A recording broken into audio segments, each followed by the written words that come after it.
একদা এক দেশ থেকে আরেক দেশে ঘুরে বেড়াতো এক কবি। তার নাম ছিল চণ্ডীদাস। তার বাঁশির সুরে আর গানের কথা মন জয় করত সবার।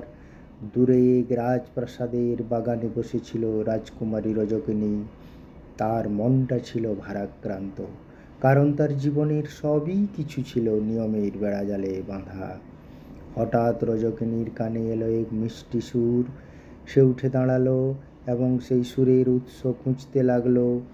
সুরটা তাকে এক অজানা আনন্দের দিকে টেনে নিয়ে যাচ্ছিল। বাগানের শেষ প্রান্তে সে দেখতে পেল এক যুবককে, যে তার বাঁশিতে সুর তুলছিল। সেই যুবকটি ছিল কবি চণ্ডীদাস। তাদের চোখাচোখি হতেই এক নতুন গল্পের সূচনা হলো।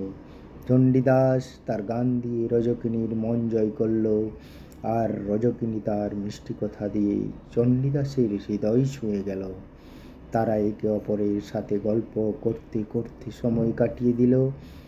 রজকিনী চণ্ডীদাসের কাছে শিখল কীভাবে প্রকৃতির সাথে কথা বলতে হয়, আর চণ্ডীদাস রজকিনীর কাছ থেকে শিখল কীভাবে নীরবতার মাঝেও সৌন্দর্য খুঁজে নিতে হয়। দিনগুলি স্বপ্নের মতো কেটে গেল। তাদের ভালোবাসা ছিল বাঁশির সুরের মতো মধুর এবং ফুলের সুগন্ধের মতো পবিত্র। কিন্তু সময় থেমে থাকে না। চণ্ডীদাসের আবার পথ চলার সময় হলো। বিদায়ের মুহূর্তে তাদের দুজনের চোখেই ছিল জল, কিন্তু তাদের হৃদয়ে ছিল ভালোবাসার এক নতুন আশা। চণ্ডীদাস তার বাঁশিতে সেই সুরেই বাজাতো যা রজকিনীকে মনে করিয়ে দিত, আর রজকিনী তার বাগানে সেই ফুলেই ফোটাতো যা চণ্ডীদাসের স্মৃতির বহন করত।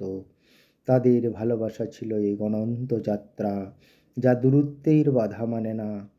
তাদের গল্প আজও শোনা যায় প্রতিটি বাঁশির সুরে এবং প্রতিটি ফোঁটা ফুলের সুগন্ধে।